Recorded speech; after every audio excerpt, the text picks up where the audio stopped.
Hi everyone, welcome to Potluck Food Talks. Today I'm here with Late to the Party, which is like a black entity speaking out of somewhere. We're going to talk about the origins of parsley in cooking. What about that? Origins of parsley. I mean, somebody saw a weed on the side of the road. They picked it. They said, "Hey, this tastes like it would make boiled ham better." And yeah, I mean, parsley. Like, what does parsley actually bring to the party? Is it like because I like parsley, but like, what is the flavor of parsley? Yeah, that's a good question. I would say very grassy, very yeah. For me, it's like the herb par excellence. Like it's the herb. Yet at the same time, it's the most underrated, overlooked. You know, that there's this saying in Italy when you're meeting someone too much. You see someone in the morning at the bakery, then in the afternoon at the bank, and then in the evening at a cafe or something. You say, "Man, you're like parsley. You're everywhere." That's really nice. I like that. Would you say that parsley is your most used herb? Not at all. I don't use it that much. Probably because of what I'm saying, that it's pretty much everywhere. For example, here in Spain, if you buy fish at the fishmonger, they give you like a handful of parsley for no cost, just because it goes with the fish. That's the way it goes here. But why is the question? Like, I wonder where this like originates from, you know? I mean, like, because I think the two big ones are parsley and chives, right? I use chives like all the fucking time. And if I'd have to have like two basic herbs in my mise en place drawer, it would be finely cut chives and very finely cut parsley. Okay, but I would say maybe. Okay, but chives like the very fine ones, like ciboulette. Because for me, that's more like a more gourmety, chefy thing. While parsley is the herb of the people, like. Really, I think chives are like could be in almost any dish. I mean, like for me, chives aren't fine dining ish at all. Like for me, chives are like really kind of like my grandma puts it in every salad, on every like a quiche and blah. But I guess in the south of Germany, where I'm from, it's much, much more common. Yeah, here it's also quite common. I would say also in Asia, it's all over the place. Chives. Chives, yeah, there's so many different types of chives. Like, I mean, garlic chives, the completely Hmm. different thing. And that's super, super common in Asian cooking. Could you make a whole menu with parsley as the main ingredient? I mean, I'm sure that I could if I tried hard enough. But like that being said, parsley is a really, really wonderful herb, and I think it's really underused. And I can straight away think of a couple of examples where I think that parsley is really wonderful. I think parsley makes a really nice coulis. If you make like a really intense green parsley sauce of like blanched parsley, especially when you keep some of the blanching water that has all the parsley flavor, you cool it down, you use that to mix the parsley. Um, I'm also a You can big also make fan, a cream soup with parsley. I've had that. 100%. I Like think it's really, really same as nice. same as you would make it with spinach, but instead parsley. I guess that it has just like a way more grassy kind of flavor, almost like the feeling you have when of freshly cut grass in a like in a garden. Yeah, yeah, yeah, for sure. But it's like it's really intense also because it's got such a high level of chlorophyll. I mean, I'm a huge fan of making parsley oil. I think parsley oil, when made correctly, is super lovely. It gets this like oily, dark, almost black green quality. And I love making like I call it like a parsley sauce, but it's basically like a very nicely made beurre blanc that then just before serving you split with a really generous amount of parsley oil. And it looks beautiful because like white and green, but also the flavor is super, super nice because like at the very end, adding this like intense parsley flavor to the sauce is just super beautiful. Goes with any white fish. and it looks amazing. You know, it's like How do pearly. you make it? So there's different ways of making it, but I like to use as little oil to parsley as possible. So the more parsley you can put into your oil, the better, obviously. And I heat the oil with the parsley while mixing it to 60 degrees. I hold it there for a certain amount of time, and Ah, like in then a Thermomix. yeah, exactly. Ah, yeah, right. Like for me, that's also the best way to do it. Like in a Thermomix, at hot temperature, blending for a long time, and then you have like this really like dark, almost petroleum, green petroleum oil. Exactly, and you really like loosen up the flavor, I think, you know. And Yeah, then yeah, I yeah. strain it straight onto a bowl of ice to cool it down super rapidly, and then I hang it overnight to get rid of the rest of the water, right? With hanging, I mean that I put it into a bag that I put like upright on a hook, and then the oil will settle on the top, and there will be a little bit of water on the bottom. And I basically just cut a hole into the bag and let the water drip out. So you just have the oil. But you can also do it like if you don't have a Thermomix at home, you can do it in a very high powered blender like a Vitamix, for example. There's this chef in London, um, uh, Jeremy Chang, I think his name is. He's from Ikoji, and I know that he makes a lot of his like sauces in a Vitamix by blending them at a very high speed so that they heat up, and he blends them and blends them and blends them. That's how he like makes his emulsions and stuff like that. You can definitely do it like that also, but the Thermomix obviously gives you like a controlled temperature. I guess if I would do it at home, I would like do it old school way. Like blanching, mixing with oil, and then straining. I guess now after learning this technique where you blend it while hot, I guess I wouldn't cool it down. I would throw it right away to the oil in the machine and blitz it hot, and then let it cool. Yeah, I agree. Also, really nice use for parsley oil is something I did about 2 years ago. Made a parfait, like a semi-Fredo, basically like a very plain milk base that we then emulsified a lot of very nicely made parsley oil into. And what you got at the end was a parsley parfait, right? And it's really, really nice because it's like lightly sweet, but like with this very intense herbal parsley note. It was super delicious. That sounds pretty good. Yeah, as an ice cream. Really, really nice. Also this technique of freezing leaves and then which it it's something that I see Germans do a lot, like German chefs, freezing different types of herbs and then putting them in a package and blitzing the whole thing to get like this frozen herb powder. And I think with parsley it's a very good leaf to do that with. It's 100%. also a And leaf. It's a leaf that freezes pretty well. yeah, for sure. I mean, there's different things. There's like very basic cooking, like mise en place techniques.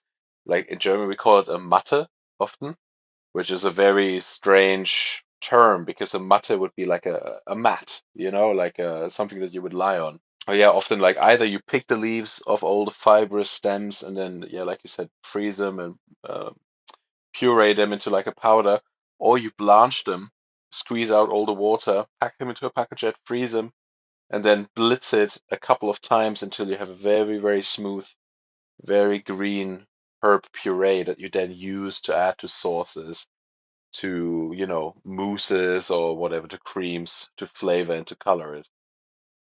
Or to pasta dough, for example, that's what you use it. You would add like a spoonful of that into the pasta dough to make it really vibrantly green.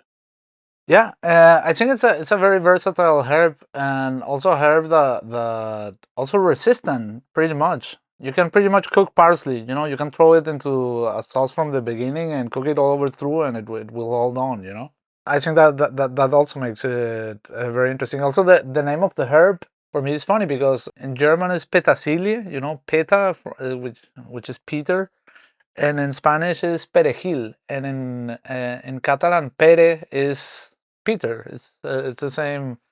So I wonder, it's probably some super old Christian name Yes. thing. I think it's a It has to saint. be like that. Yeah. It has to be like, yeah, like a herb that has been used for millennia for sure. I'm pretty sure about 100%, yeah. You know, what other herb I find really underrated? Chervil. that. Okay. You fuck with chervil? Are you a chervil man? I mean, like, I'm not crazy about chervil, to be honest. Like, I like it, but it's not. It wouldn't be on my top five of herbs.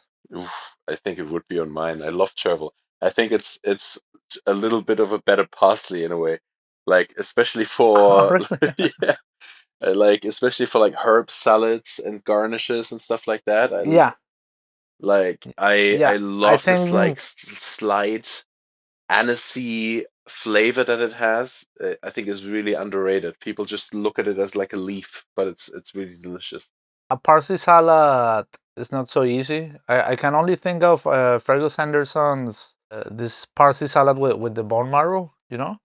But besides that, I mean, because other herbs, I think my favorite herb is cilantro for sure. And cilantro is something I could throw to any salad anytime, and I just, same as you would throw any other leaves or lettuces, and I think that works pretty well. And also very versatile because you can use it fresh. Completely different thing if you throw it into a soup and cook it through. You will have like this completely different flavor profile. And yeah, and then in the normal ways you would use a herb like chopped and integrated into a sauce or a dressing or whatever. Yeah, absolutely. I mean, like I'm also team cilantro, you know. I mean, for me it's one of the most delicious things.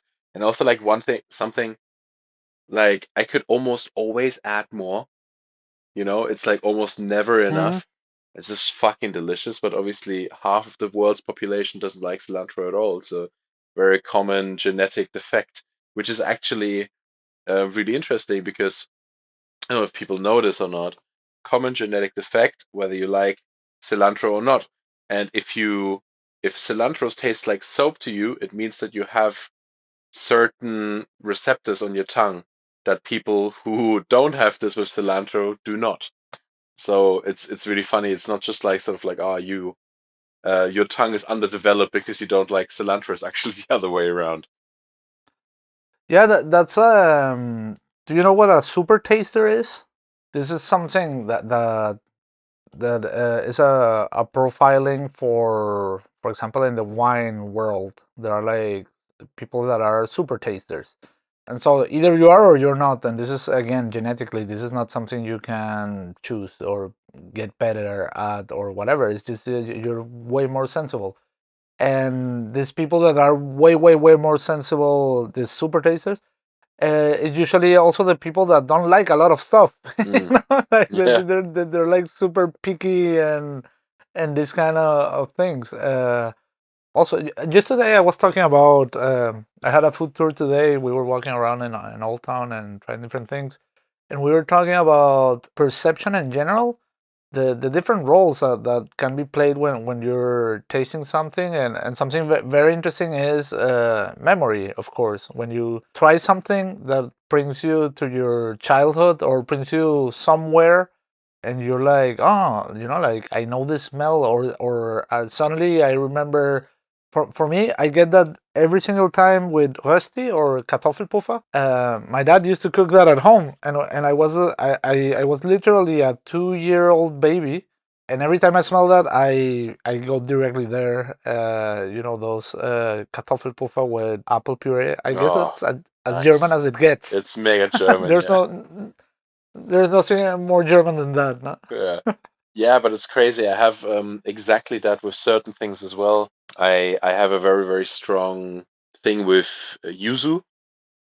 Like if I eat or smell Okay. yuzu, Wow. yeah, still today I get transported straight back to like the very first week that I like moved to Japan. The first 2 weeks are like really ingrained in my memory because I was severely jet lagged and I would wake up at like 5 o'clock in the morning every day and I would go outside and like stroll through the neighborhood and sit in the park. And it was just the end of cherry blossom season, and it was like really magical to me. And I like super vividly remember sitting in the park, like a small little park, neighborhood park, nothing crazy, nothing special, But like, and it's so funny. Now I'm like 30 something years old, but and like I've cooked with yuzu so many times, but still, when I haven't like smelled it for a while and I come back to it, I'm just like transported back. It's absolutely insane. And then going back to parsley, you know Carlos Arguiñano? He's like Spain's most iconic TV chef.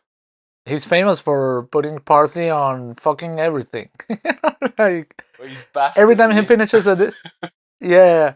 But I don't know if it's like that anymore. But I remember we had cable TV at home, so we would watch his show like back in the '90s when. I mean, he has been on prime time since the '80s and still today. Yeah. Like a huge TV personality here. And every time he would finish a dish, he had like a herb garden there in his TV kitchen, and he would always grab, you know, like a piece of parsley and put it on top of everything, you know, like. And I guess that's also like a very old schooly thing of putting like a like a whole leaf or like a whole bunch of leaves of parsley on top of food. Absolutely. I do like now that we're talking about it, I do wonder where this has like originated from because it's such a widespread thing.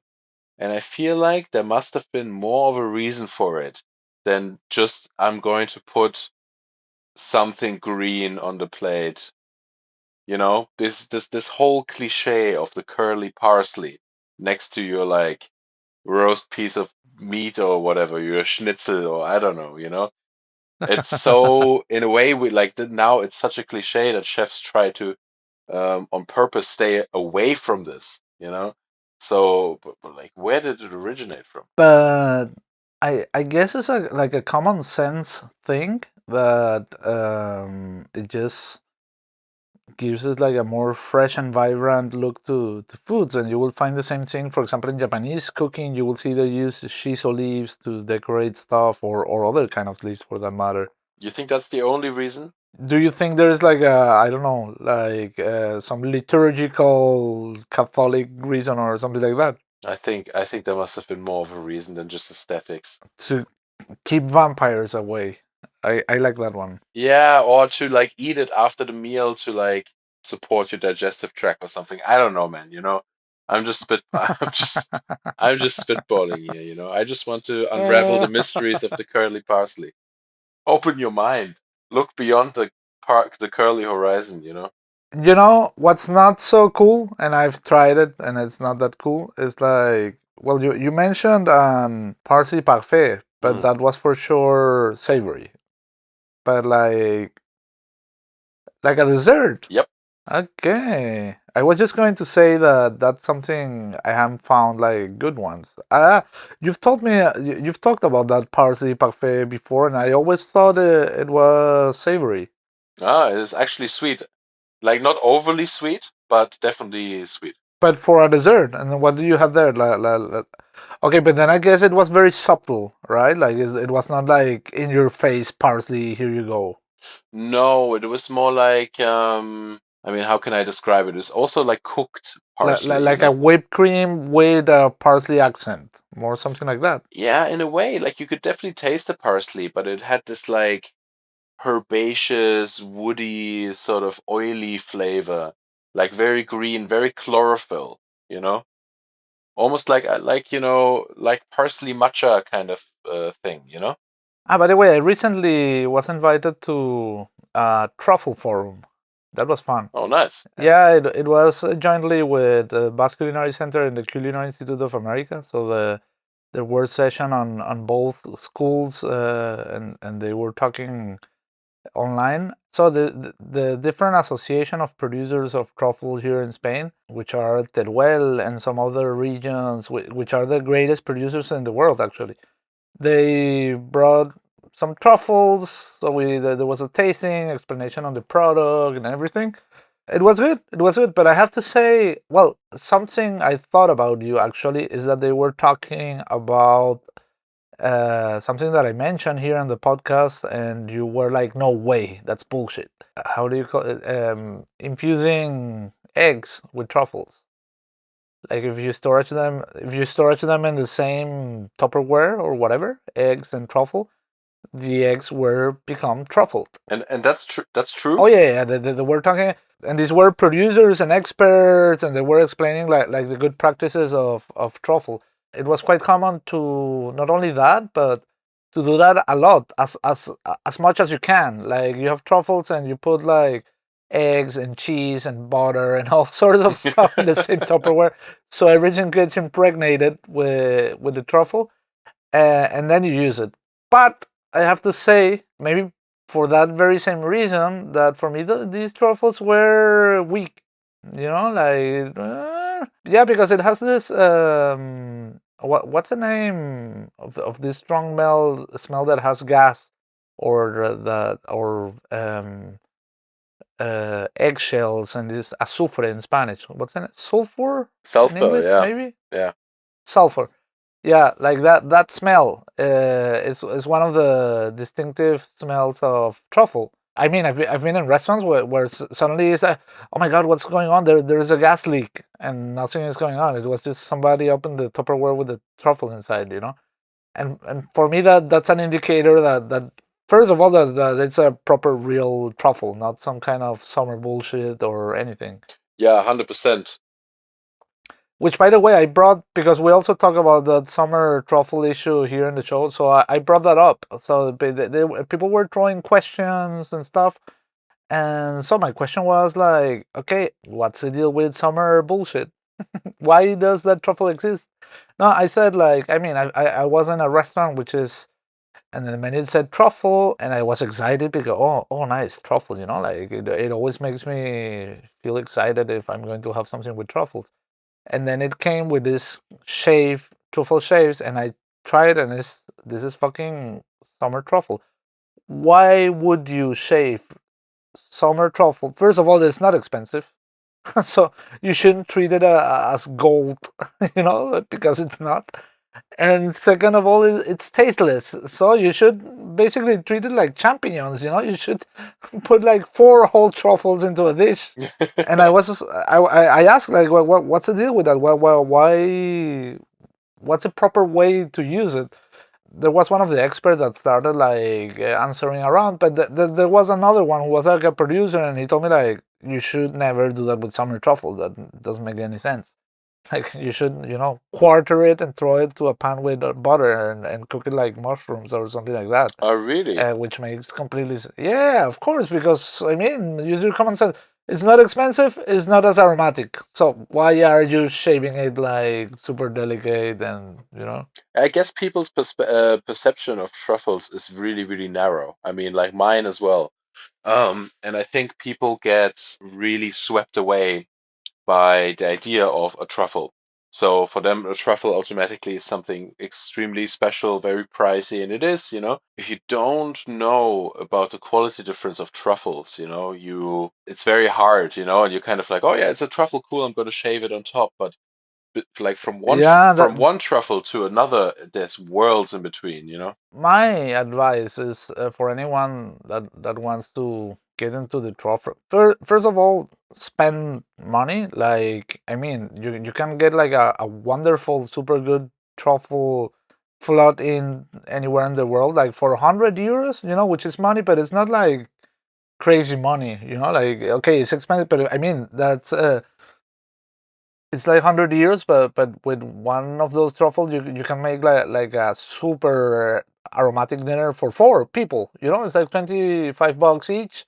It's not that you're buying, I don't know, like something super crazy. It's unpayable. It's not the case. And then don't be afraid. Like don't be like, oh, because this is so expensive, I'm going to shave just one little microgram and put it on top each day. Like no, no, no, no, no, no.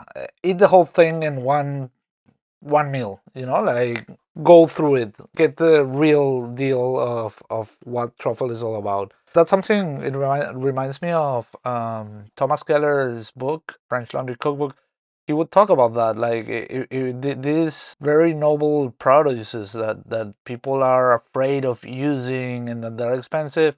If you get them, and if you're going to eat them, get like get your mouth full of it, like of be it foie gras, be it truffles, be it like all of this, like get the real feel of it, understand it, like taste it. 100%. I think Thomas Keller is a good person to bring up there because he always preaches about generosity. And I remember like reading, either I read it or I heard an interview with him. He was talking about how all good chefs are generous, that, it has to feel generous for the guests, not sparse. So I often find myself telling my chefs, hey, be generous. Play the whole thing, do it. Like if you're gonna put it on properly, and don't skimp out. Of course, it's expensive, but like they're paying money for this, like it's okay. Of course, we could put on a little bit less, but it's much more important that they enjoy it. There is such a generosity is such an important aspect in cooking, also for yourself. It's such a big aspect of this self-love aspect of cooking, right? Absolutely. I mean, if you're a chef, you should feel that you're the host of a house and you're getting people to come at your place to eat your food. And if that is not, done with a generous approach, I guess it's just the wrong approach. I guess you're completely out of context. Yeah, absolutely. And there's such a manic joy to be had in being in like breaking through this barrier and allowing yourself to do it, of being like, no, I'm going to treat myself and I'm going to treat my friends and I'm gonna just go maybe like a step above a little bit and fuck it, I'm gonna shave the whole truffle on it. I'm not like, for me, truffle is not like the best thing in the world, right? I really love like truffle if it's good, but I'm not like, oh my god, everything with truffle is good. But like one of like the most delicious things for me is like, for example, a super simple risotto, right? You get yourself good risotto rice, you make yourself a really nice broth, like an intense chicken broth, and then you make like a really nicely cooked with a little bit of white wine, like a white risotto base. And then you take white truffle and you just shave a shit ton of white truffle on top of it. And then you eat that, with like these layers of white truffle. But you have to do exactly what you said. You have to go, like, you really have to commit and shave on top of it. You can't just put a couple of slices on there. Shave the fucking €100, the whole 100 fucking euros in one seat. That's what you have to do. And it Yeah, feels ridiculous in a way, but it's kind of saying like, hey, fuck it all for this moment. Yeah. it has to be like that to make it magical. And now I remember, and actually the product that Thomas Keller was talking about being super generous was caviar. Like he had which was this dish? I think it's a oyster and pearls, or Yeah. or Yeah. or not another one that has this huge caviar quenelle. Hmm. And that's where he says that there are so many dishes and so many restaurants and things where you get caviar and you get just like like a tiny little piece of caviar on top of your nigiri, and it's like, dude, get like a fucking whole tablespoon of full caviar and put it in your mouth, right? Like that's what you want to get if you're going to like a place to spend a couple of hundred of dollars for a dinner. Yeah, 100%. And also, it's the only real way to taste it because you're not really good. Like, it might be nice having like a little bit of like a salinity sort of creaminess on top of your nigiri. It's nice. But really, if you have amazing caviar, like the only way to taste it is with a fairly big mouthful and really let it kind of coat your tongue and get the texture, get the flavor profiles, the creaminess, the nuttiness. And of course you can enjoy it like by itself, but you're never gonna get the full picture. I can talk about there's my colleagues Jonathan, who was here on the show, and Nawel, who will be soon in the show as well, did for that truffle event. It was quite nice. First of all, they did like a potato bread. It was kind of like, I would describe it as a pita bread because it soufflated, like where you have this two halves, and it was like a, so you have this shell, and with the fermented potato, it had like this potato bread quality, which was quite nice. And then they did like a cream that was with like a very succulent squid and squid ink kind of puree. I would describe it like that, like a thick cream. Then a poached quailed egg in the middle, and on top of it a hollandaise and shit lots of truffles. And it was like a one bite thing. Super nice. Mm, that sounds very delicious. I love those sort of really like creamy, saucy, eggy, fucking one bite dishes. Really nice. Yeah, and the squid thing was like the not so expected thing to have with truffles, at least for me. Like, I mean, when I used to work in Dubai, like we went through shit tons of truffle every week. Absolute fuck tons. It would get to a point you would sell it like by the gram, like a fucking drug dealer. Like people would like add it on, and I would be at the pass with like a little micro scale, like a little Coke scale, and I and I would just shave it into a bowl on top of the scale and be like, okay, 7 grams here, 5 grams there. Mm. And you start getting super reckless with it, kind of like how 50 Cent is like throwing dollar bills into the club. That's kind of how it feels like at some point. I remember one time somebody ordered like a big Wagyu tomahawk steak, and I had like, oh man, I don't know how, it was like a 20-gram piece of truffle I had left, and I told the service staff, I was like, look, I have 20 grams of truffle left. That's all the truffle.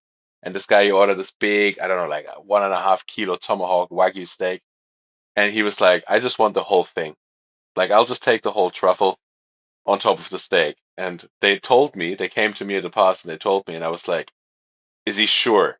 Is he sure he wants this? It's a lot of truffle. Like, it's a fuck ton of truffle.